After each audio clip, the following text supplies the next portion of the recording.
este día aquí con la presentación de tu libro, Saskia, entre las manos, después de algunas vicisitudes que hemos tenido en el camino, pero agradecidas porque nos regalas este tiempo, a pesar de que no te encuentras en México, te encuentras en España, en unas actividades muy importantes de derechos humanos. Bueno, pues aquí con tu libro, con esta portada y el nombre que atrae y a la vez repele. Tanto la imagen seleccionada como el título y los dibujos de cada capítulo causan de primera impresión un shock visual y emocional. Y quizá ese es el motivo principal también de esta portada y de este título. El título mismo, como tú bien lo explicas en la introducción, lleva una frase relacionada con la Virgen María, a la cual le decimos bendita entre todas las mujeres. Pero tú la utilizas en sentido opuesto y ello causa mucho asombro, por decir lo mínimo. Y es que para quienes no están cerca de la realidad cultural y machista de nuestra sociedad mexicana, o se hayan acostumbrado a ella y piensen que es algo normal y natural, la lectura del libro es una apuesta necesaria y hasta obligada para dar paso o dar los pasos necesarios para deconstruir los patrones, estructuras, estereotipos que favorecen y legitiman la violencia sistemática a los cuerpos de las mujeres y las niñas en este país. Al terminar la introducción del libro dejas una frase que da paso al resto del libro. Y esta frase cala dentro, muy hondo dentro de mí, y dice: el machismo está cobrando su factura en esta sociedad feminicida. Con ella me gustaría leer ahora tu currículum y dar paso después a tu presentación, Saskia, para no quitar mucho tiempo. Y bueno, decir que Saskia es cofundadora y vocera de Reinserta, licenciada en psicología e integrante del Observatorio Nacional de Prevención de Reclutamiento de Niñas, Niños y Adolescentes por parte de la delincuencia organizada. Es miembro del Sistema de Protección Integral de Niños, Niñas y Adolescentes, así como del Consejo Económico y Social de la Ciudad de México. Fungió como invitada permanente en la sociedad civil al Consejo Nacional de Seguridad Pública, periodo 2019-2021, por nombramiento directo del presidente de la República. Participó en desarrollo de los estándares avanzados de Naciones Unidas para el sistema penitenciario mexicano. Es conferencista en los temas reconstrucción del tejido social y reinserción, seguridad y niñez en prisión. Colabora como columnista e invitada especial en distintos medios de comunicación a nivel nacional. Gracias a su trayectoria ganó el Leadership in Public Life Award 2019 de Vital Voices y a nombre de Reinserta recibió el reconocimiento Love Prize for Youth Advocacy en la 17 Cumbre de Premios Nobel de la Paz. Ganó el reconocimiento y compromiso por los demás 2019 de CEMEFI y el International Award 2020 de Diane von Furstenberg Foundation. En 2020, Reinserta fue galardonada por la Fundación ILAN con el Premio de la Paz. Es coautora de los libros Un sicario en cada hijo de Dios, un libro sobre las niñas y niños cooptados por el crimen organizado en México, No es No, guía de actuación ante la violencia sexual en México, conoce, actúa, denuncia y acompaña. Y otra publicación más, El infierno tan temido, el secuestro en México, un libro que comparte testimonios de sobrevivientes y secuestradores en México. Y secuestradores. Bueno, pues Saskia, te doy la más cordial bienvenida. Te agradezco el estar aquí, el estarte desvelando un poco desde España. Y bueno, te doy el micrófono. Gracias, Saskia. No, feliz de la vida. Antes que nada, una disculpa por tantos cambios. La verdad es que estoy muy honrada de estar aquí en España. Les platico un poquito y me encanta que seamos 17 personas los que estamos hoy aquí, porque quiere decir que va a ser una charla mucho más íntima y eso siempre me gusta mucho más que cuando es un foro mucho más grande. Entonces, les platico que la Embajada Mexicana escogió a una representante, cada embajada de Latinoamérica. Entonces, habemos una persona por cada país de Latinoamérica en un congreso aquí en España, organizado por la Fundación Carolina, por parte del gobierno, bueno, así que el Ministerio de Asuntos Internacionales, de Relaciones Exteriores de aquí del gobierno de España.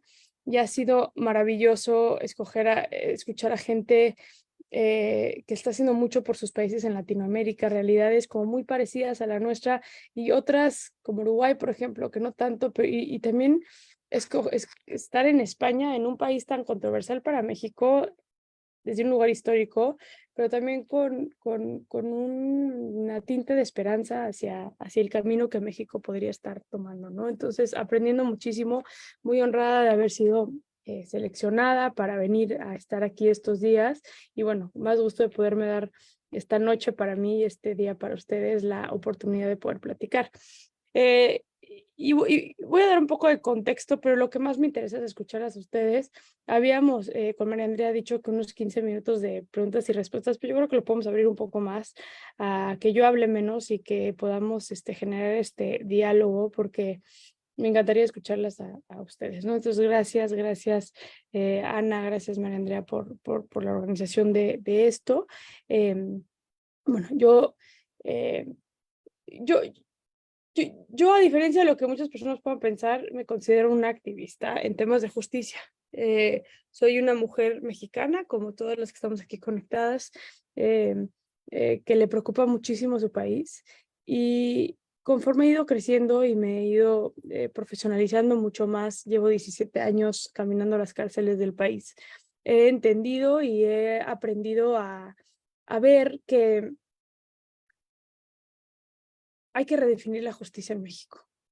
Hay que entender un concepto que usan mucho aquí que me encanta, es la reconstrucción del contrato social, ¿no? Estamos construyendo y estamos sembrando, digamos, políticas públicas, creación de leyes, programas sociales sobre un contrato social que está vencido, ¿no? Ya expiró, ya no viene al caso en la democracia que estamos queriendo construir, que por cierto, Katy, ya te vi, hace años no te veo, qué gusto verte, gracias por estar aquí. Y Katy, tienen que saber que es una de las primeras personas, como persona y como organización de Dibujando el Mañana, que apostó por Reinserta hace 10 años, Katy. Gracias por eso. Perdón. Perdón. Y he tratado de dedicar mi vida, y digo mi vida porque luego los medios de comunicación siempre me preguntan, o las personas siempre me preguntan, ¿cómo le haces para separar tu vida de trabajo, ¿no? Y esa pregunta me generaba muchísimo conflicto al principio, y hoy la respuesta es como muy clara, pues no la separo. Yo no puedo estar un día en la cárcel porque me violaron a un niño en la cárcel, que vive en prisión, y luego llegar a mi casa y dejar en la puerta de la entrada, la emoción que me generó que hayan violado a un niño de 2 años en la cárcel, ¿no? Entonces he aprendido a vivir y a sobrevivir, esa es la verdad, con mi trabajo y como parte de mi vida. Y me considero muy afortunada porque amo profundamente lo que hago y me encanta mi país, amo mi país y también me duele mucho mi país, pero se siente bien y se siente rico, por lo menos estar moviendo las aguas tantito, ¿no? Esperando que sea más que un movimiento de aguas y que se puedan generar cambios estructurales y cambios reales a un México mucho más justo para todas y para todos.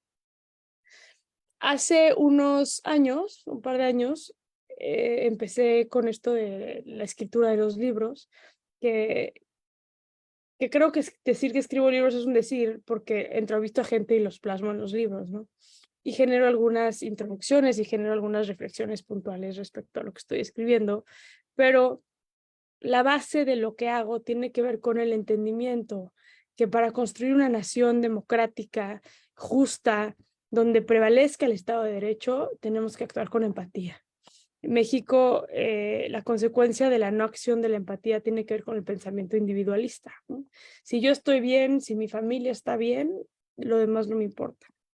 Entonces, si vivo en una colonia que es insegura, antes voy a construir bardas más altas o una casa más segura que hacer una un comité vecinal donde nos coordinemos para generar en conjunto, en familia, en comunidad, las cosas necesarias para que nuestra comunidad salga adelante. Y creo que eso es un daño terrible que le está pasando a México, donde cada vez nos alejamos de nuestras capacidades empáticas. Hemos confundido la justicia por la venganza y a raíz de eso malentendemos que una nación más punitivista y una nación más individualista nos va a acercar a un camino de la paz. Entonces, he tratado de construir estos proyectos como Maldita Eres entre todas las mujeres, que tiene que ver con dejar plasmada una realidad. ¿Qué mueve una sociedad? Las emociones. Las cifras no mueven sociedades.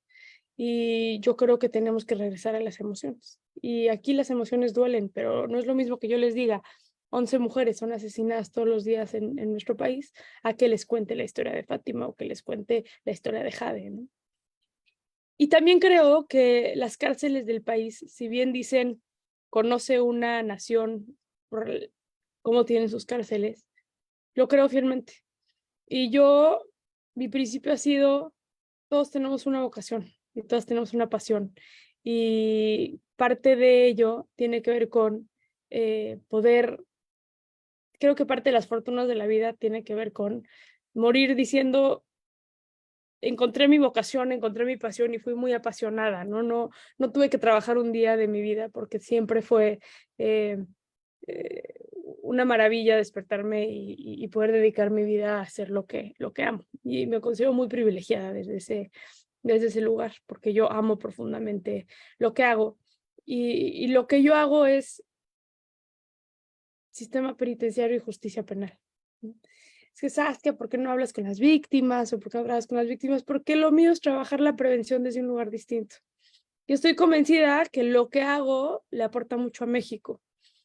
Uno, el funcionamiento de las cárceles tiene que ver con el bienestar social. Una cárcel que funciona es una sociedad que funciona.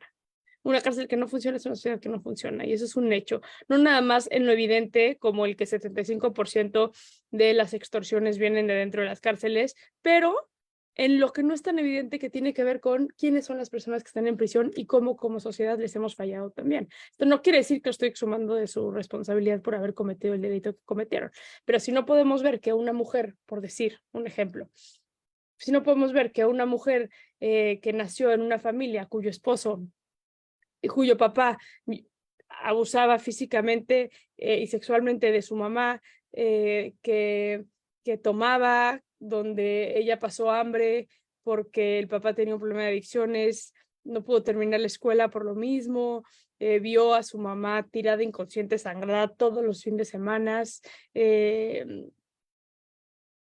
Eso luego no la llevó a ella a entender el amor y a relacionarse en una relación parecida, porque es una realidad, y luego después de muchos años de violencia termina matando a su esposo y la meten a la cárcel con la pena máxima, ¿no?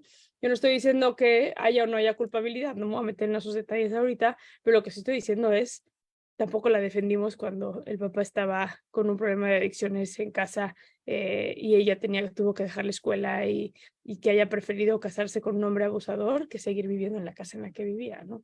Y eso es lo que quiero que llevemos, el discurso de la prevención y del conocimiento. Yo me considero una mujer feminista, tengo México tatuado literalmente en rosa en la piel por todas las mujeres caídas y, y, y creo en el movimiento feminista y creo en un movimiento feminista eh, eh, no victimizado, sino que tengamos las habilidades de movernos hacia un feminismo constructivo, ¿no? Y eso es lo que trato de hacer. Trabajo en cárcel, soy feminista, ¿qué hago? Entonces creé el libro Maldita Eres entre todas las mujeres. En todas las mujeres. Es un libro lejos de perfecto y me atrevo a decir eso ahorita porque estoy escribiendo ya el que sigue, es parte de una trilogía de ese libro y le estoy dando un giro un tanto distinto. Mi objetivo con Maldita y con El Infierno, que es el primero de esta trilogía, que es sobre secuestro, tuve que ver con visibilizar, tuvo que ver con decir, basta de cifras y déjame te cuento las historias. Porque si seguimos con cifras, las cifras van a ir aumentando y no nos van a quitar más que 5 minutos de nuestra lectura. Misma persona, o sea, las mujeres en este país, las mamás especialmente, tienen que hacer la lucha de encontrar y hacer la investigación respecto a sus hijos, ¿no? Y eso es indignante y es brutal y es completamente absurdo. Tengo el testimonio de un menor de edad porque también hay menores de edad acusados de feminicidio, ¿no? Entonces, que un niño de 14 años, 15 años, esté ya en estos andares, pues también es un tache brutal para una nación, ¿no? Y somos un país con niños sicarios, somos un país con niños asesinos, somos un país con niños que pertenecen a prostíbulos, que son asesinados, que están armados porque pertenecen a la delincuencia organizada. Tenemos todos estos problemas que hay que decirlos con nombre y apellido. Entonces, no me arrepiento bajo ninguna circunstancia en poner en papel estas historias tan terribles. Lo seguiré haciendo porque creo que es la única manera también de volver a sentir. Somos una nación anestesiada por la ausencia de Estado de Derecho. Eso nos genera una sensación de impunidad, y aquí no pasa nada, ¿no? Y entonces, pues, ¿de qué sirve que yo denuncie o de qué sirve que yo no le dé dinero a un policía? Sí, pues vivimos en un país corrupto, entonces mis 200 pesos o 100 pesos que le puedo ayudar al policía no hacen la diferencia. Entonces, pensamiento individualista, victimización, que nos lleva a algo más terrible para la nación, que tiene que ver con la ausencia, bueno, la falsa creencia de que en México la justicia y la venganza son sinónimos, ¿no? Hemos debilitado la institución más importante que tiene este país, que es la del sistema de justicia penal, y hemos debilitado por completo en ese aspecto a la sociedad. Entonces hay que actuar por ahí. Por otro lado, también entrevisté a las víctimas porque por una razón específica, que es preguntarles justamente el otro lado de la impunidad. Porque si lo que estoy argumentando es la injusticia de la nación, la impunidad de la nación, pues esperaríamos que si tenemos tanta injusticia dentro de las cárceles, o tenemos tanta brutalidad dentro de las cárceles, pues por lo menos que las víctimas estén bien atendidas y que haya justicia, ¿no? Pero cuando entrevistas a las víctimas y te dicen, ya no sé qué fue peor, que mataran a mi hija o todo lo que tuve que vivir, porque tengo a 2 víctimas que les asesinan a sus otros hijos después de que les matan a sus hijas, ¿no? Una de ellas particularmente le entregaron, o sea, la amenazaron, quisieron hacer pasar como un suicidio lo de su hija, no se dejó, amenazó, que los policías mismos la amenazaron, que si no paraba con la investigación y con el ruido que estaba haciendo, iba a atenderse a las consecuencias, y las consecuencias fueron entregarle a sus hijos en bolsas de basura, en cachitos. Entonces, con 3 hijos muertos y impunidad absoluta, porque pues, la policía quiso justificar que los niños estaban metidos en la delincuencia organizada y tan, ¿no? Como si esa fuera o fuese razón suficiente para, para no hacer una investigación. Pero en este país la investigación es selectiva, y si un cadáver o un caso tiene los mínimos para que no se estudie un caso porque tiene tintes de delincuencia organizada, se archiva y no se hace, ¿no? Pues tiene el tatuaje, tiene lo que sea. Entonces, ni siquiera es, ahora sí que es suficiente para una nación el que, el que, mm, el que su sistema de justicia no funcione, porque no hay justicia ni para las víctimas ni para los agresores, ¿no? En este sentido. Entonces, me pareció muy importante, y cuando entrevisté a las víctimas, mi pregunta era una, bueno, 2 realmente: contexto de lo que pasó, para darle contexto al lector, pero para mí lo más importante es cómo te ha ido en tu proceso con la justicia. Y de las cosas que más me impactaron, aparte de que la justicia le mató a sus 2 hijos encima de que le mataron a su hija, a una de las mamás, al hijo que buscaba a su mamá, bueno, que buscaba justicia para su mamá. Cuando va a la morgue a que le entregan a su mamá, pues se la entregan podrida, literal, verde, podrida, no la refrigeraron. Él al preguntar por qué le entregaban hacia su mamá, la respuesta fue: pensábamos que era una puta y pues no íbamos a usar espacio para ella en el refri, si igual se iba a la fosa clandestina, ¿no? Perdón, a la fosa común. Entonces, es como brutal que eso pase en nuestro país. Entonces, estoy convencida que hay que redefinir la justicia, estoy convencida que hay que eh, eh, es- poner las cosas por su nombre, porque ponerle nombre.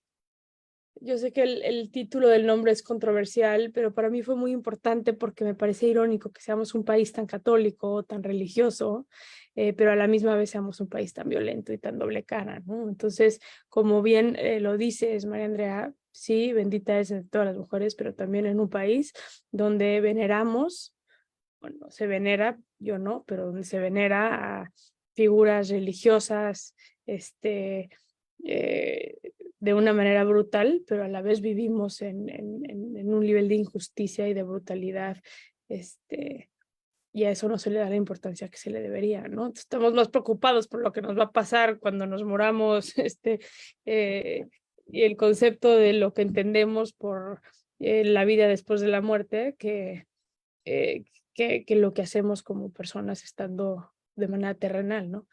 Entonces, va sobre eso un poco los libros, y les doy un poco la premisa. El libro que ahora estoy escribiendo, que me tiene muy emocionada, tiene que ver con la trata y la corrupción de menores. Es la tercera parte de esta trilogía.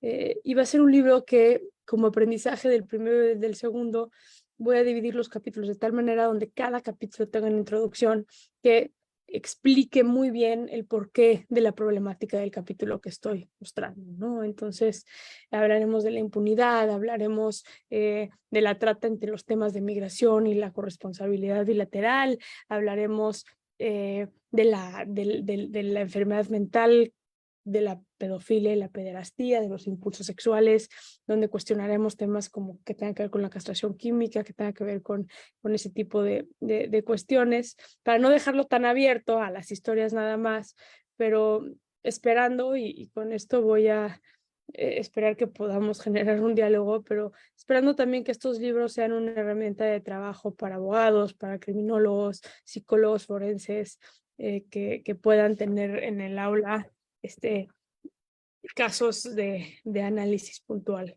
para que atiendan y les funcione en su formación, ¿no? Entonces, bueno, este, ya me aventé media hora, ahora sí que hablando según yo iba a dejar que habláramos todas, pero bueno, nada, me gustaría escucharlas a ustedes y generar este diálogo. Ay, pues muchas gracias, Saskia. La verdad es que nos cuentas cada historia que parece que es de una película de ficción y desgraciadamente no lo es. Desgraciadamente es una realidad que, como tú dices, vive la mayor de la población en México, porque al final, pues las mujeres somos la mayoría, ¿no? Y a mí me queda esta duda, antes de darle la palabra a las demás personas que se encuentran aquí acompañándonos en el Zoom. El título de tu libro es un título, pues podríamos decir religioso, ¿no? Sabiendo que tú eres completamente atea o que no tienes una creencia fija. Y nosotras desde el espacio que nos movemos, que es un poquito el espacio teológico feminista, me hace pensar, Saskia, que la raíz, una parte de estas raíces se encuentran ahí, como tú dices, México, un país casi que 90% católico, ¿no? ¿Por qué mata a sus mujeres? ¿Por qué México? ¿Por qué la cultura mata y además eh, no hace, busca la impunidad de los que matan a las mujeres y además lo ven como normal, como natural? O sea, el que aparezcan en las cifras que mataron mujeres, que hay secuestradas, que hay mujeres que no aparecen en México, es un tema que no causa revuelo, que no es importante, ¿no?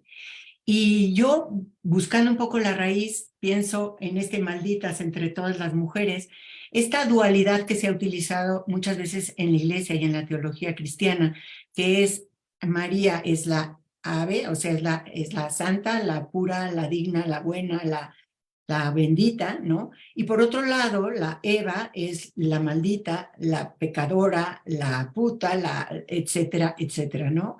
Y esta dualidad ha creado o ha hecho culturalmente pensar que lo femenino es malo, ¿no? Que no sea la Virgen, más que todas las demás, ¿no?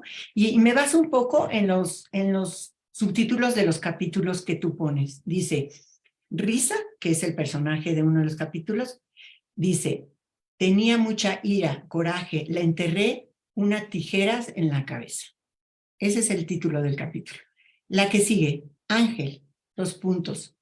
Dicen que la descuarticé, pero no, solo la maté. Tercer capítulo.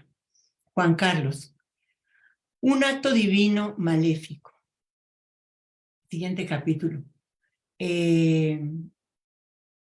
Patricia, la culpa la tiene quien se mete en la boca del lobo.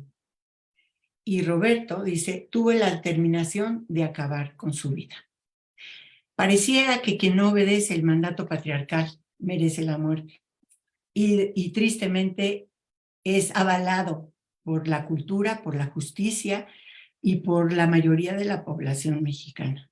Y esto deja mucho que pensar y por eso agradezco que nos despiertes con este libro, con tus podcasts, con tu misma vida, con tu testimonio, Saskia, que realmente necesitamos despertar a esta realidad urgentemente. Y bueno, voy a abrir los micrófonos para que si quiere alguien levantar la mano y participar, preguntar, reflexionar junto con Saskia, bueno, pues adelante. No sé si Ana Sofi tienes algo más también que decir. Bueno, bienvenidas todos sus comentarios. Pueden prender sus micrófonos.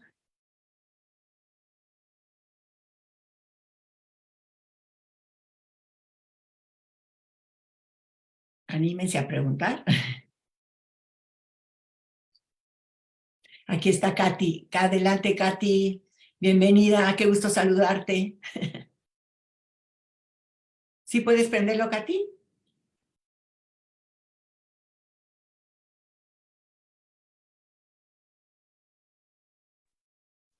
¿Ahí ya me oyen? Ahí está, ya. Ya, gracias. Pues buenos días, tardes a todos, Saskia. La verdad es que felicidades, sabes que me encanta tu trabajo. No he leído este libro, lo acabo de comprar en este instante para leerlo. Y la pregunta es, ¿qué desde nosotros, o sea, que conoces nuestro trabajo desde las organizaciones de la sociedad civil, qué podemos hacer? O sea, ¿cómo contribuimos a que no pase esto? Y más desde nuestro trabajo que es niñez y adolescencia mexicana, ¿cómo podemos apoyarte a ti, apoyar al sistema? ¿Cómo difundimos más esto para que no tengamos tantas mujeres, tantas niñas desaparecidas, feminicidios y demás? ¿Cómo le hacemos desde sociedad civil? A ver, yo creo que hoy por hoy una de las cosas más importantes tiene que ver con, Katy, no lo leas porque te va a dar algo, está muy duro, la verdad. Creo que hoy mucho tiene que ver con el discurso y con la educación.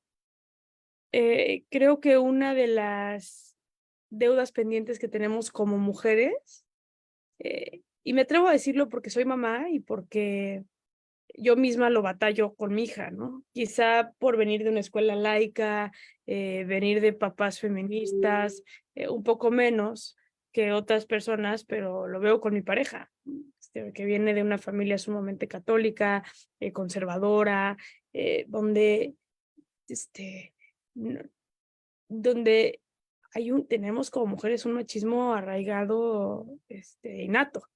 Entonces, creo que uno de los retos más grandes como sociedad que podemos hacer es empezar a combatir ese machismo nosotras como mujeres, ¿no?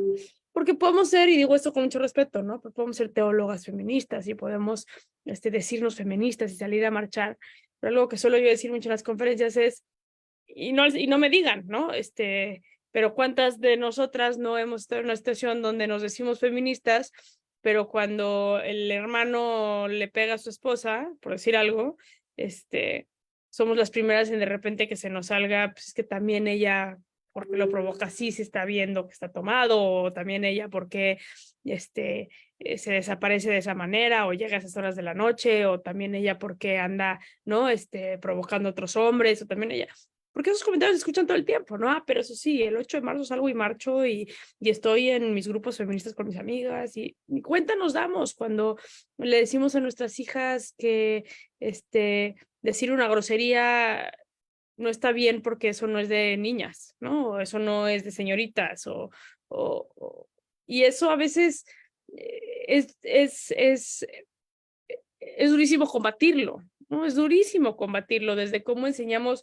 Yo lo vivo mucho con la sexualidad y mi hija de 5 años, ¿no? ¿Cómo le explicas a una niña de tal manera ciertas cosas cuando tiene 5 años, pero no le quieres generar ningún tipo de traumas, pero no quiere, ¿no? De chiquitas, algo tan natural como la exploración de los propios cuerpos, por ejemplo, a los 5, 6, 7 años, que es normal, qué es lo que tengo aquí, ¿no? ¿Por qué tú tienes estas bolas aquí y yo no las tengo? Cosas tan naturales así, la respuesta natural puede ser como, déjate ahí, eso no se toca, eso es prohibido, ¿no? Incluso la distinción entre tu parte privada o lo prohibido de tu cuerpo, esa parte está prohibida, esa parte no. Desde cómo combatimos esos discursos, esos lenguajes, hasta cómo nos sentamos con nuestras amigas a quizá criticar. ¿Cuántas veces no hemos estado en situaciones donde nos enojamos, no sé, es tan común que veamos en las series de televisión o en las noticias o con nuestras amigas, el esposo le pintó el cuerno y no, pero es que también, ¿y vieron con quién? No, pues que con la Pati, la pinche Pati, ¿cómo es? De Cusca, y la Pati ya se había metido con otro hombre casado y nunca nadie habló del hombre, ¿no? Nunca nadie habló del hombre infiel, porque está en la naturaleza del hombre ser infiel, ¿no? Ellos ya son así y así déjenlos porque, pues, mire, ellos están mal y ni modo. Entonces, combatir esa propia como machismo que tenemos y estar abierta a estas nuevas maneras en las cuales las jóvenes que vienen, las chavitas, nos están educando a cómo se utiliza estos nuevos feminismos o estas nuevas maneras de inclusión y de generar más equidad. Y espero que cada generación venga a generar mucha más equidad de la que hicimos o la que estamos haciendo nosotros, o para las que están más grandes, para la que hicieron, etcétera, ¿no? Entonces, creo que ese puede ser un buen avance, y la parte más difícil es la congruencia de ello, ¿no?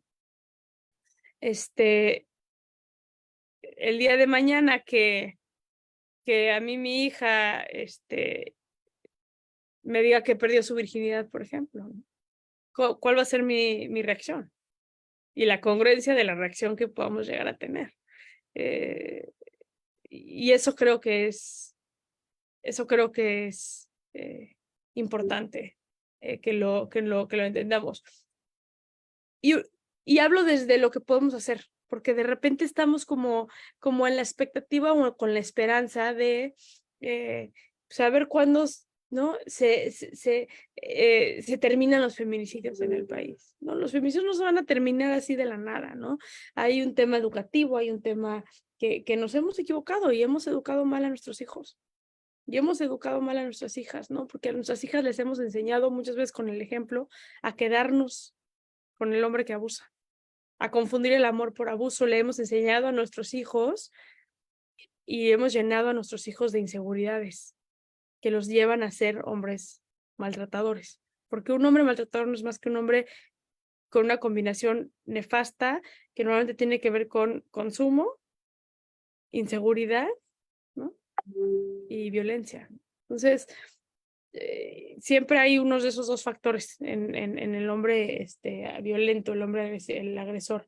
Y de esos tres, siempre hay dos de esos tres o los tres agresores presentes, ¿no? Y entonces, creo que si empezamos desde ahí, si es con nuestras hijas, con nuestras amigas, o sea, ¿cómo estamos en una conversación donde mi amiga le está diciendo, se está hablando de la infidelidad y le está diciendo prostituta a la mujer con la cual se le fue infiel y al hombre no, y no frenamos esa conversación y hacemos esa reflexión con ellas? Pues ella, ¿qué tiene que ver? El que la regó, porque el que te hizo una mentira fue la pareja, ¿no? No la vieja que se metió con la pareja. Entonces, creo que por ahí podemos generar ciertos cambios, Katy. Buenísimo. Katy, no sé si contestó tu pregunta, se me hizo súper interesante. Y ahora vamos a darle la palabra a Eva Sotelo. Eva, no sé qué pregunta o comentario tengas para Saskia. Bueno, sí, pregunta y comentario. En primer lugar, me voló la cabeza la información que nos das, ¿no? Y me parece que es información muy difícil de digerir, pero también me hace pensar en 20,000 cosas, porque creo que son situaciones multifactoriales, ¿no?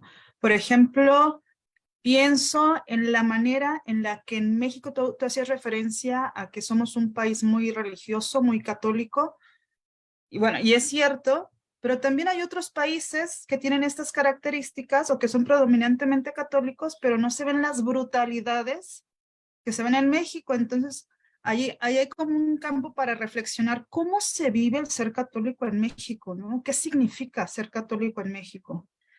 Y también pensaba, y a lo mejor, bueno, tengo esta idea que a lo mejor en estas entrevistas que tú has visto o que tú has hecho a los perpetradores de estas aberraciones, o sea, ¿qué tantas carencias hay detrás?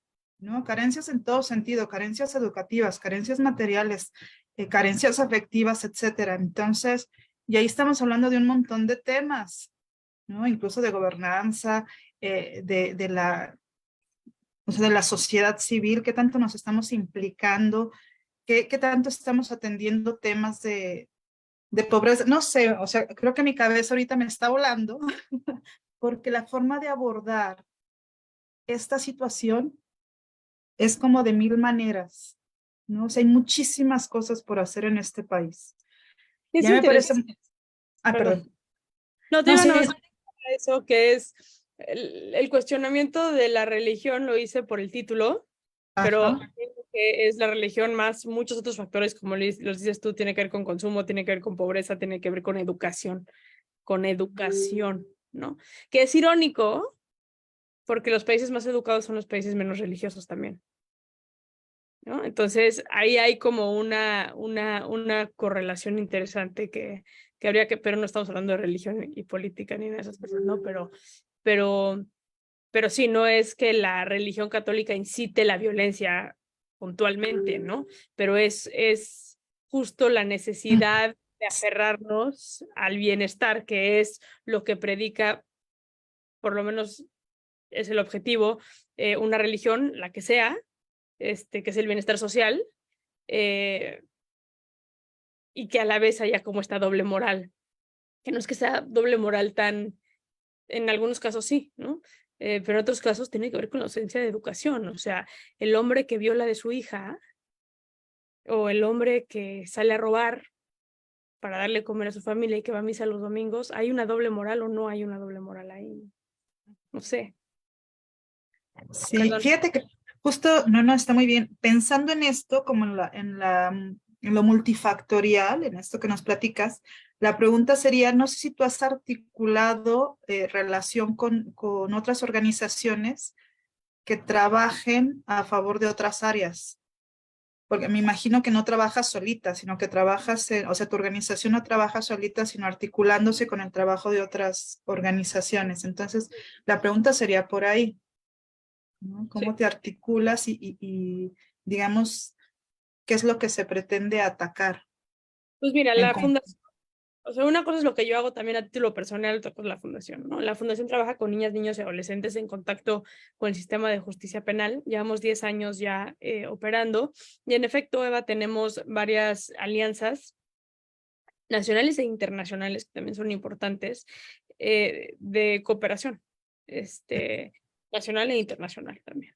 Y estoy convencida que la unión hace la fuerza. Recibimos fondos de donaciones, en su mayoría internacionales, y trabajamos directamente. O sea, somos una fundación operativa que trabaja directamente con las poblaciones, con 3 poblaciones, ¿no? Que son con las que trabajamos. Sabes que aquí tenemos una intervención también por Facebook Live de Alba Mendoza, que nos dice, es complicado porque es como volver a empezar. Sin embargo, creo que es lo que nos va a ayudar a combatir muchas cosas de las que se viven en este país. Desde permitir que el otro opine en uno o desde el momento en que nosotras mismas hablamos de nosotras mismas. Es una batalla muy fuerte por la educación. Eso es lo que, espérame tantito que sigue aquí, una batalla muy fuerte por la educación que se nos formó, y lo veo como cuando desentierras un árbol que ya tiene sus raíces y significa mucho sobre volver a plantar nuestras semillas mismas, que creo que nos salvarán de este miedo que vivimos. Y eso creo que aplica para hombres y mujeres. Ese es el aporte que nos da Alba a través de Facebook Live. Y bueno, está también aquí levantando la mano Margarita Revés. Bienvenida, Margarita, nos da muchísimo gusto saludarte, y si quieres tú prender tu micrófono y dialogar con Saskia, bienvenida.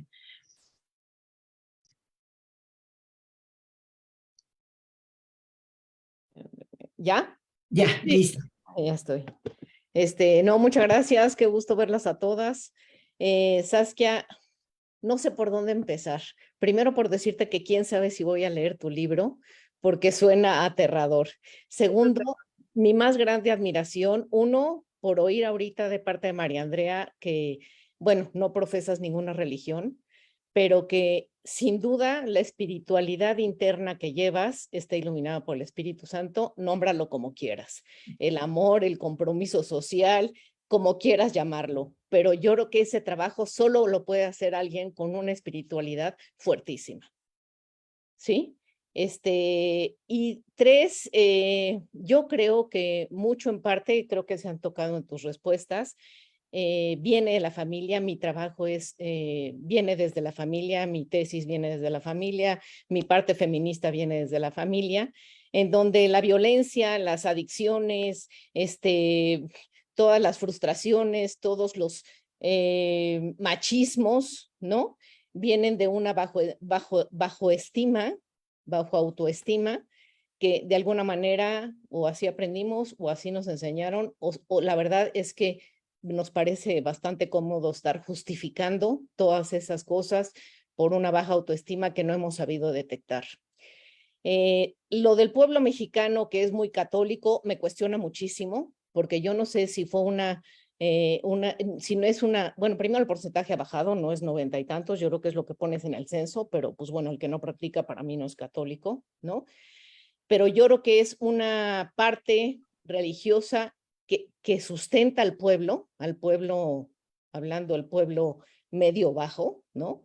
Es de donde se puede agarrar, pero para mí es una fuga porque no encontramos la manera de poder subsidiar lo que es el biopoder y la necropolítica que Giorgio Agamben habla desde hace muchísimos años y que no hemos podido equilibrar. O sea, es increíble que ahorita que estabas mencionando, los hombres se sientan dueños, o sea, el biopoder del macho sea dueño de la mujer, pero no solo del hombre, ni de la pareja, ni del marido, sino del gobierno. Y mi pregunta específica es, ¿esto necesita un cambio de ley? O sea, esta parte de la necropolítica, de la falta de leyes, que a lo mejor sí hay, pero que no se aplican, ¿cómo le están haciendo? Yo creo que tiene que ser, o sea, no sé si poder tener una constitución familiar y una constitución del gobierno, porque debe haber leyes que apoyen, o sea, que se ejerzan, que se apliquen, y eso en tu trabajo, ¿cómo se hace? ¿O cómo Habría lo que están haciendo? ¿O qué están haciendo?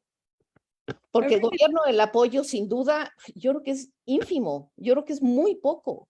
No, y no nada más eso, no es, o sea, los programas que tienen que ver con, por ejemplo, jóvenes construyendo, pues es que agarras a un chavito que está en una comunidad de pobreza, que tiene un problema de adicciones y le dices, te voy a dar trabajo, pues no funciona así, ¿no? Los problemas que tienes de chavo no tienen que ver, no se solucionan, o sea, en México se tiene que hablar de la salud mental, y eso es algo importantísimo, ¿no?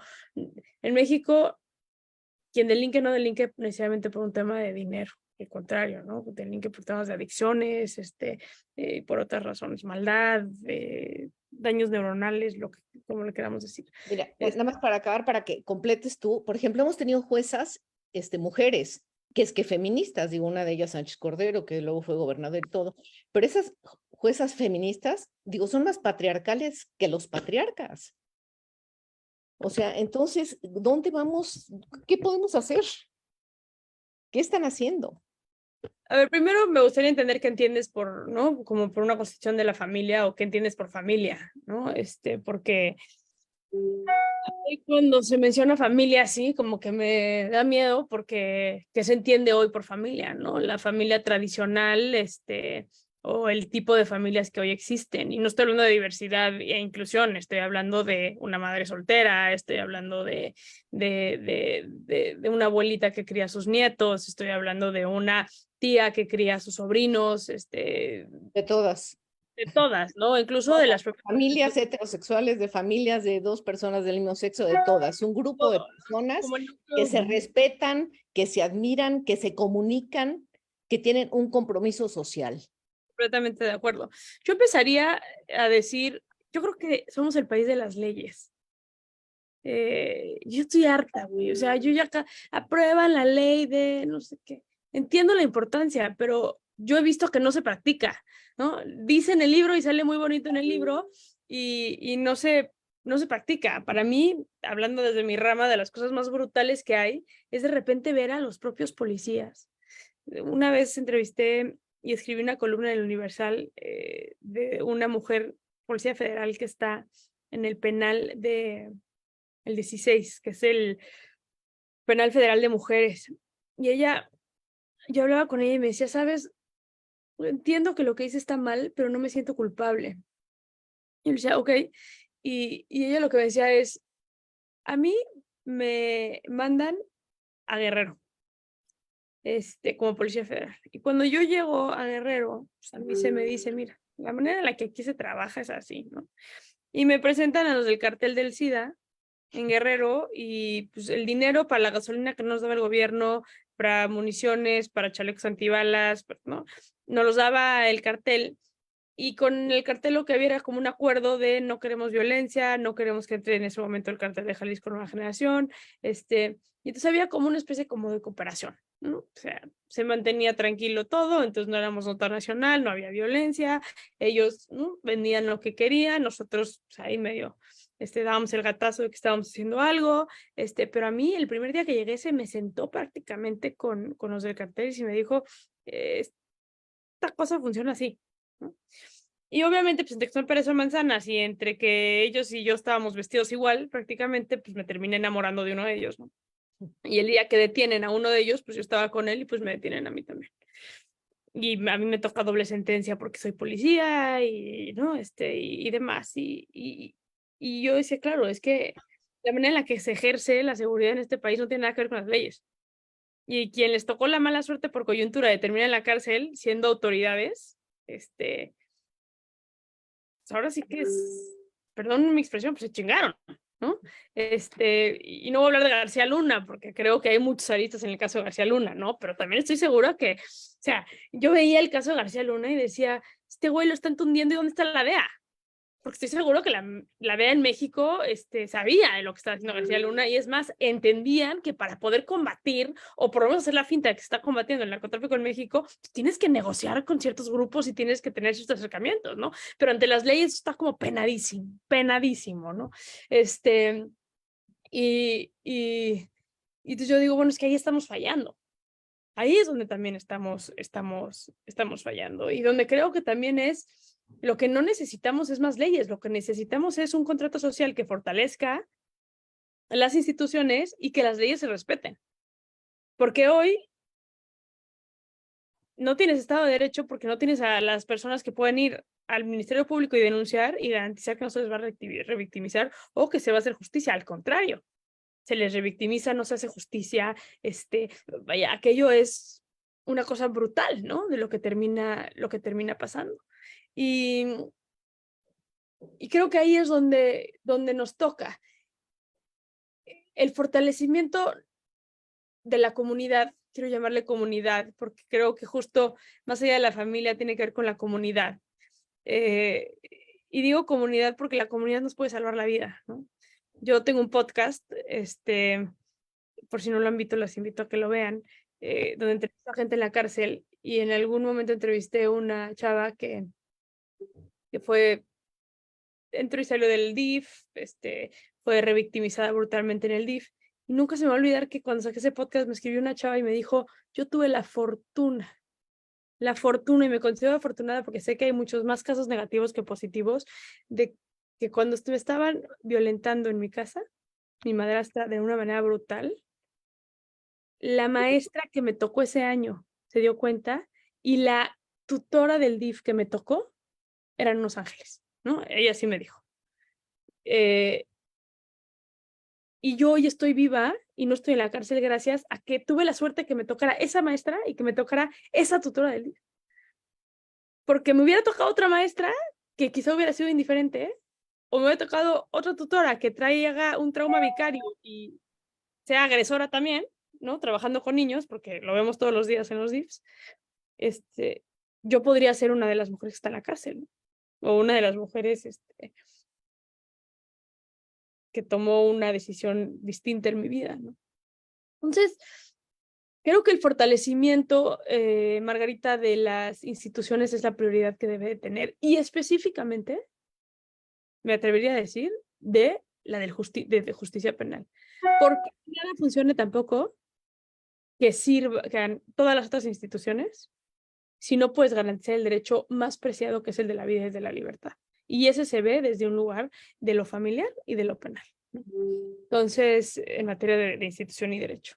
Entonces, creo que por ahí es donde tenemos una deuda súper pendiente, y estoy de acuerdo. Esto que está pasando en México, lo hablábamos ayer aquí con unos diputados aquí de España, esto que hacen de cerrar las guarderías y pretender que las abuelitas están para cuidar de los hijos, y que, ¿no? Hemos dado 100 años para atrás, ¿no? En la lucha en ese aspecto. Entonces,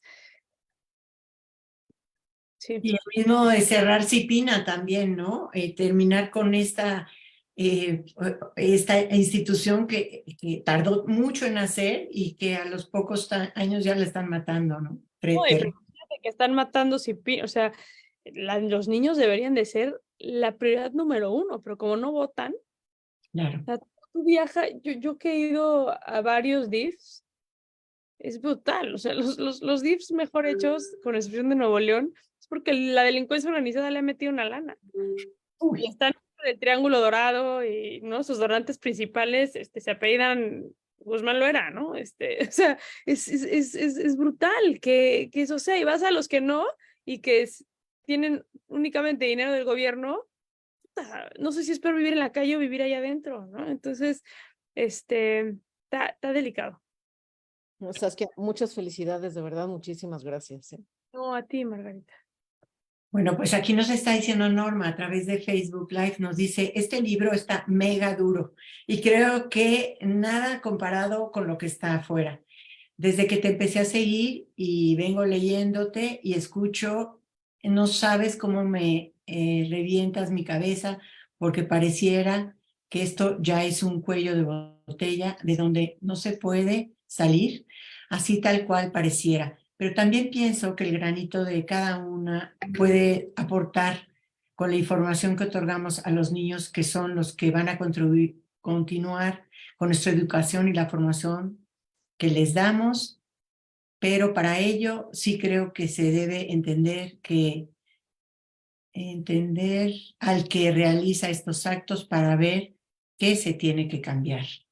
O sea que ese es un comentario que nos hacen a través de Facebook, Norma, y bueno, pues ahí está Marisa. No sé si Marisa quieras leer el otro comentario de Facebook, porque también tenemos otro más de Patricia, que aquí está en el Zoom. No sé si Patricia quieras decirlo tú de viva voz o quieras que nada más lo leamos. No sé si sigues aquí todavía, pero dice, como siempre, hay muchas lecciones desde este trabajo que realizas. Todas tenemos una participación dentro de nuestros espacios familiares, personales, laborales, así que hay que difundir estos temas. Te felicito por tu compromiso. Bueno, pues eso nos lo está diciendo Patricia Padilla desde aquí del Zoom. Y no sé si quieras comentar algo de esto, Saskia, o alguien más que quisiera levantar la mano y participar. Adelante. Y agradecer el comentario, las porras y todo. Muchas gracias.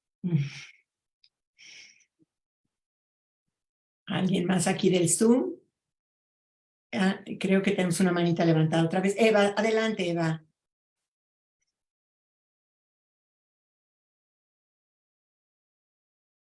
No, no se te oye, no. Creo que ya. Ahí está.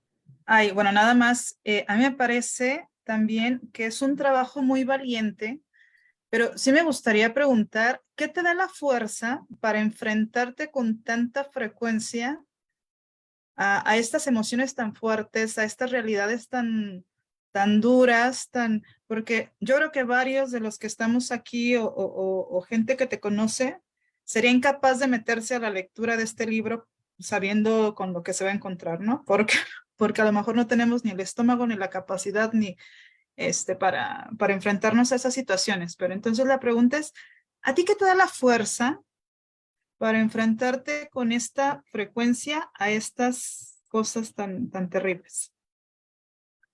Nada más. Siempre que me hacen esa pregunta, Eva, como que no sé cómo contestarla y mi respuesta siempre es la misma. ¿Qué le da la fuerza a un médico de trabajar con niños con cáncer? ¿O qué le da fuerza a un bombero de ser bombero? Yo creo que la única respuesta que te tengo para eso es, me parece que venimos genéticamente programados con ciertas pasiones y ciertas habilidades.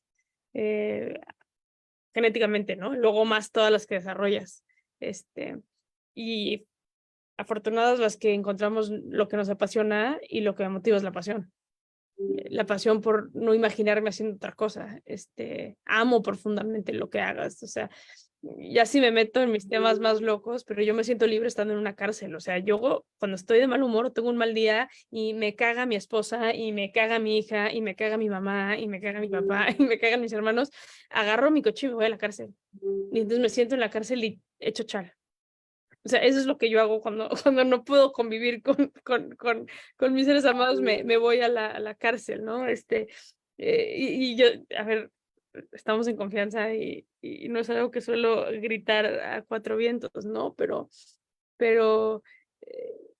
me encanta conocer historias de las personas, me encanta. Y ahora, por ejemplo, estoy trabajando con pedófilos y es un tema complejísimo, pero me da todo el motor del mundo el saber que puedo poner sobre la palestra de la discusión temas de castración química, de trabajo de salud mental con pedófilos para disminuir el tema de abuso sexual en México. Me encantaría hacer un estudio, porque hablamos del abuso sexual infantil, pero no hablamos de la pedofilia.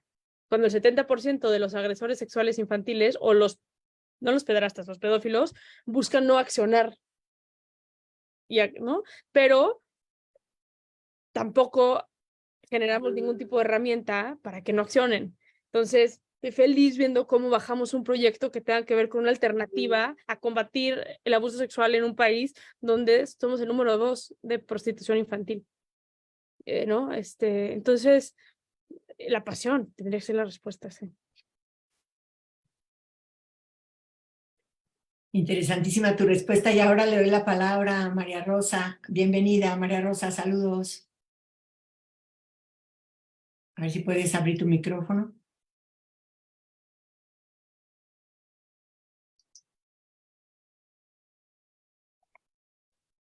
A ver. Creo que están abiertos.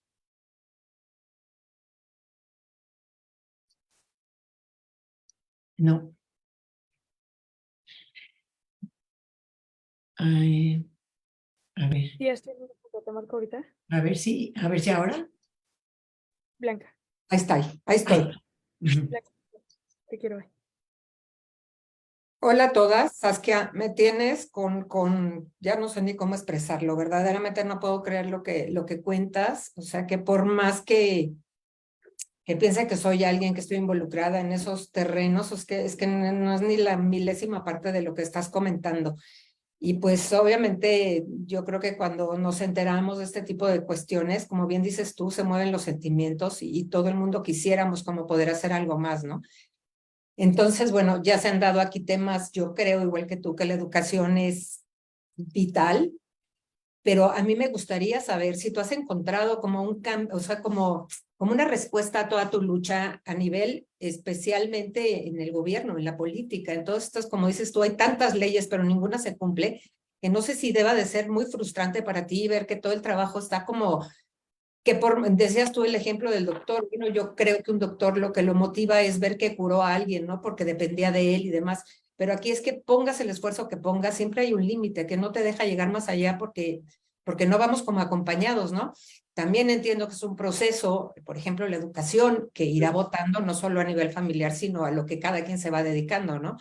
Pero a mí también me ha tocado ir policías, un día me tocó un chofer de Uber, que era policía federal y me decía lo mismo, señora, es que nosotros tenemos que corrompernos porque el gobierno no nos da ni chalecos de bala, ni gasolina, ni mil cosas más. Entonces, ya es como el juego que todos jugamos, ¿no? Entonces, la verdad, me decía él, mi mamá, es que no le puedo ni decir lo que estoy haciendo porque de otro modo, si no lo hago, pues me van a correr de la policía y entonces, ¿cómo la mantengo? Entonces, es como sentir amarradas las manos por todos lados. Y eso, si lo estoy sintiendo yo ahorita, o lo sentimos muchas veces los mexicanos con respecto a lo que vivimos, pues no quiero saber lo que sientes tú. Entonces, me encantaría si nos puedes decir, pues miren, sí, ya nos dijiste de la educación, ya nos dijiste de quizás estas conferencias, de que nos enteremos, pues vas sensibilizando a la gente, pero si has encontrado como un poco más de apoyo de decir, pues mira, sí les puedo decir que desde que empecé hasta hoy he visto que de tal manera sirve lo que estoy haciendo, ¿no? Que sirve de mil maneras, eso sí te lo digo, pero algo así como más tangible. Ok, antes que nada, gracias. ¿Cuál es tu nombre, perdón? María, María Rosa, pero bueno, con María, si quieres, como tú quieres. ¿Me puedes repetir la parte de la pregunta? Porque no estoy segura que entendí la pregunta. Entendí el comentario y demás, pero no la pregunta como O sea, tal. si has encontrado tú como alguna respuesta a todo este trabajo, quiero decir a nivel un poco apoyo de que veas que se está haciendo algo, no a nivel educación de uno a uno, ¿no? O familiarmente, sino en el gobierno. O sea, que pueda ir la gente a decir, mataron a mi hija y no le maten a los otros dos. O sea, en esa parte yo siento pues que es donde más falta. No sé si estoy equivocada, pero esa vendría a ser mi pregunta. Y si has encontrado, pues, no sé, algo de apoyo, que digas, esto me motiva, tu pasión es lo que más, pero algo como que digas, hijo, pues sí, siento que ahí voy, ¿no? Mire, te diría que creo que hay más gente buena que mala. En el sistema de justicia penal no estoy tan segura. Creo que no es que sea mala la gente, pero como bien dices tú, ¿no? Ya está tan sistematizada la corrupción que igual y la persona no es mala y no es corrupta como tal, pero ya es, ¿no? Ya es como, güey, si tú no operas así, no puedes trabajar aquí. Y si no trabajas aquí, pues no te vas a poder llevar el salario mínimo para poder mantener a tu familia. Y eso pasa muchísimo. He encontrado custodios increíbles. Una vez me encontré un custodio que lo sentaron en el penal de Santa Marta, lo sentaron en un lugar donde llegas, te ponen tu sello, das tu credencial y te dan tu papelito, pasas, hay una esquina, das una vuelta y llegas a otro filtro de seguridad, te revisan el sello para ya ingresar al penal como tal, ¿no? Al cabrón lo pusieron a la mitad del pasillo, en una silla. Y entonces yo pasaba y lo veía ahí sentado en una silla y un día le dije, güey, no me hace sentido, o sea, en mi poco o mucho o nulo, como lo quieras ver, conocimiento de seguridad, no me hace sentido que estés aquí sentado. ¿Por qué estás aquí sentado? Dijo, no, pero como no le entro a la corrupción, pues no, les estorbo. Entonces me sientan aquí y le dije, ¿y así vas a trabajar? O sea, ¿así vas a venderte la vida? Me dijo, no, me falta 1 año y medio para graduarme de psicología. Este trabajo lo estoy teniendo para poder graduarme, terminar de pagar y cuando termine de pagar me voy de aquí, ¿no? Ya titulado. Y he conocido gente así, como que es como que chingón, o sea, que estás yendo contra el sistema y que estás haciendo el salmón contracorriente. A título personal he conocido a gente buena que le interesa genuinamente el estado social, el bienestar social, perdón, del país. O sea, genuinamente lo he encontrado. Y por otro lado, también he aprendido a ser muy disruptiva, ¿no? Y he aprendido la maravilla de la interconectividad de las autoridades y los medios de comunicación como una herramienta de trabajo, para decirlo de alguna manera bonita. Y como algún día me dijo un subsecretario, me dice, mira, es que yo ya no es que me caigas bien o me caigas mal, güey, yo ya no me meto contigo porque yo no sé qué información tú tienes o no tienes. Qué bueno que piensas así, qué bueno que sabes que el día de mañana te puedo chingar y está padrísimo, ¿no? O sea, porque sí, qué bueno. Entonces, he aprendido la maravilla negociación que tiene que ver con la política en México y te voy a dar un ejemplo puntual, María. Una vez tuve que infiltrar cámaras a la cárcel, Katy se acordará muy bien, tuve que infiltrar cámaras a la cárcel para hacer el anuario de los niños invisibles, que fue el anuario que gracias a ese anuario se hizo la única ley que hay en México sobre maternidad en prisión. Y mi miedo más grande fue, voy a romper la confianza del subsecretario que me abre las puertas de las cárceles, ¿no? Para poder entrar a hacer estimulación temprana, a hacer una serie de trabajos que hacíamos dentro de la cárcel.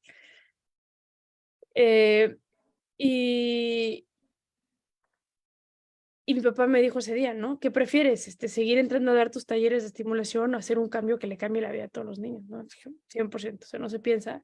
Entonces se hizo la travesura y ya que tenía el libro, fui y vi al subsecretario y le dije, mira, tienes de dos con lo que te voy a decir. O te enojas conmigo, ¿no?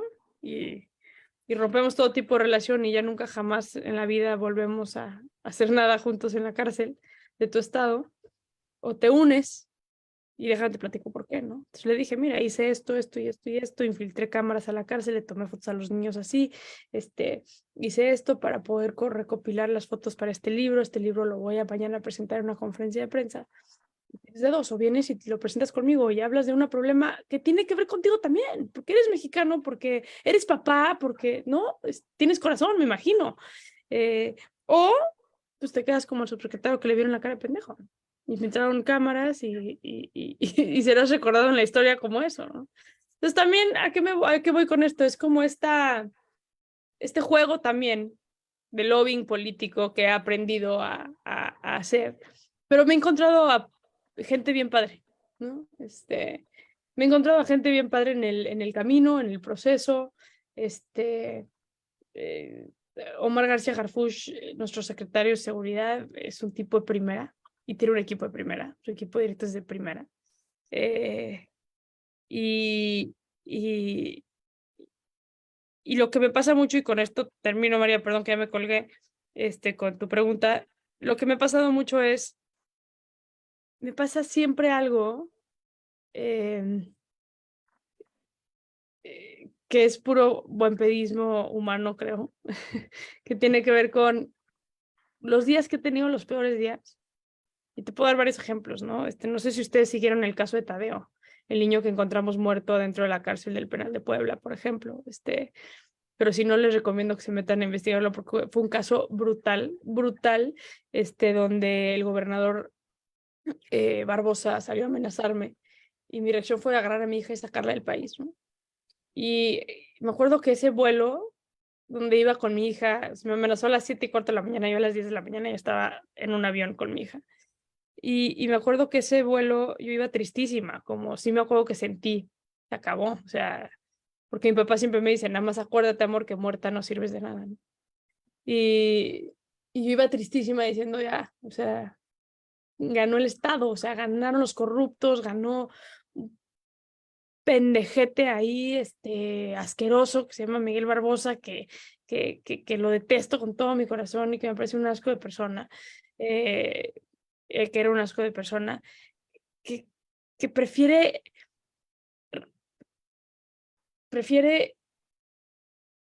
su propia reputación política que esclarecer los hechos de un bebé de 3 meses con la panza rajada encontrado dentro de un basurero dentro de la cárcel. O sea, es una locura lo que está pasando y encima tiene los pantalones de amenazarme como porque estoy denunciando los hechos. O sea, me parece una locura. Y llevaba yo ya 10 días con más de 180 entrevistas. Brutal, brutal, o sea, un desgaste, yo ya no podía más. Creo que nunca he estado tan desgastada en mi vida que esos 10 días. Y yo sabía que no podía poner ni la vida de mi hija ni la mía en peligro, ¿no? Y ese avión fue brutal. O sea, sí ha sido de las veces que dije, se acabó, no más, sí, no más, no más, no más, no más. Y aterricé y mi teléfono, contesta, contesta, contesta, sí, 25,000 llamadas perdidas. Digo, ¿qué pedo? Güey, te están buscando los papás del bebé de la cárcel, porque para todo esto era un bebé que no sabíamos quién era, ¿no? Y en la vida me pasan esas cosas. Y de repente el papá, ayer vimos, ¿no? Vimos con Ciro Gómez Leiva en la noche y como que algo en mi esposa le hizo sentido y pues el niño se llama Tadeo y esta es la historia de Tadeo. Y entonces la contestación de la amenaza de Barbosa fue un tuit porque me amenazó diciendo que esa tarde iba a hablar de la verdad histórica de lo que pasó con el bebé Tadeo. Y cuando hablé con la mamá y me dijo, no, yo anoche fui al panteón y vi que ya no estaba el cuerpo de mi hijo, Oh. y que en efecto sí lo habían exhumado porque yo había denunciado que lo habían sacado de México, ¿no? De la Ciudad de México. Y le dije, pero ya hablaste con las autoridades. No, tú eres la única persona que le ha hablado. Me dice el papá, ¿no? Y entonces le pongo un abogado y lo mando a Puebla, a la fiscalía, y agarro el celular y empiezo a tuitear, ¿no? Como no sé cuál sea la verdad histórica de Barbosa, pero una vez más nos van a mentir porque, ¿no? El niño se llama así, salió así, ingresó así, y empecé así a dar toda la información. Y pues el güey ya no pudo decir nada, ¿no? Y en la vida me pasan de repente esas cosas. O sea, cuando peor he tenido los días, algo pasa increíble, que es la gasolina pura para seguir avanzando. Wow, Saskia, de verdad es increíble tu experiencia y yo les recomiendo muchísimo que sigan a Saskia en los podcasts. Me encantan los podcasts en el sentido de tu relación con las personas que entrevistas. Esta relación como entrañable, cercana, no con miedo, no con el típico prejuicio de que son malos y se merecen un castigo, sino como seres humanos. Y yo creo que esto habla de ti, de una persona que está completamente desde la raíz, luchando desde el ser persona, ¿no? Desde el ser humano. Y esto en los podcasts se ve claramente en cada uno de ellos. La verdad, son muy fuertes, pero a la vez tu relación con cada entrevistado es impresionante. De veras te felicito, Saskia. Y bueno, voy a tomarme para decir estas preguntas o reflexiones desde Facebook que dice Karen, excelente trabajo que hace Saskia. Creo que si bien son libros de terror, que desgraciadamente son realidad, son libros obligados, ya que la información es vital para tener acciones y cambiar la realidad. Te abrazo, Saskia, y te admiro infinitamente. Y luego Norma Benítez nos dice, Saskia, partiendo de todo el estudio que tú estás realizando en la cárcel y plasmado en los libros y en esta parte de los videos, quiero entender que tú lo que buscas es que a partir de lo que platicas con ellos, es entender por qué lo hacen. Esto te lo pregunto porque luego veo muchos ataques hacia ti y pienso que en ese sentido, espérame, ya se me movió, muchos ataques hacia ti y pienso en que si el mensaje no se está entendiendo del todo bien o si es como una resistencia. O sea, más bien habla de todos los ataques que los que vive Y luego Bertiux Torres dice, saludos Saskia, desde que te sigo me cambió la idea de ver la vida. Bueno, pues no sé si tengas algún comentario al respecto. Le diría que está bien que la gente, me da risa ahorita con este libro, la gente me pegó muchísimo. La gente me escribía, ¿cómo estás? Está bien que la gente hable, que la gente se enoje, está bien. Y luego más risa me dio porque lo que se dijo era mentira, ¿no? ¿Por qué sacó el testimonio del asesino de la niña Fátima? Y es como, nadie sacó ningún testimonio de la niña Fátima, no está en el libro, pero si leyeran, entonces, ¿no? Entonces, pero mira, está bien que la gente hable y entonces no pasa nada.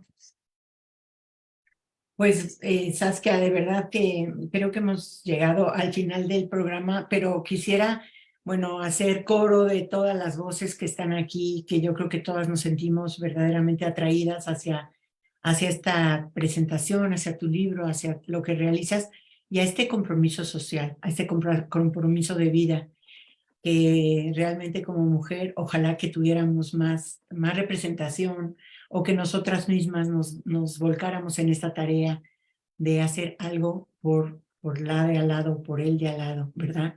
Y por cambiar nuestra realidad, como tú dices, desde la educación, desde la formación de nuestros hijos, de nuestros nietos, nietas, y tratar de transformar nuestro entorno, ¿no? Entonces, bueno, no sé si tuvieras una última palabra, Saskia, para No, agradecer. agradecerles su tiempo, de verdad me siento muy honrada y nuevamente les pido una disculpa, los cambios, pero bueno, agradecerles que me hayan dedicado 1 hora y media de su tiempo hoy. Te lo agradecemos muchísimo, Saskia, y estaremos pendientes de tu próximo libro para volverlo a presentar aquí, para que nos vuelvas a platicar de estos avances y retrocesos en este camino del país, de México. Muchas gracias, Saskia. Buen viaje de regreso. Un abrazo fuerte. Bye, bye. Ay.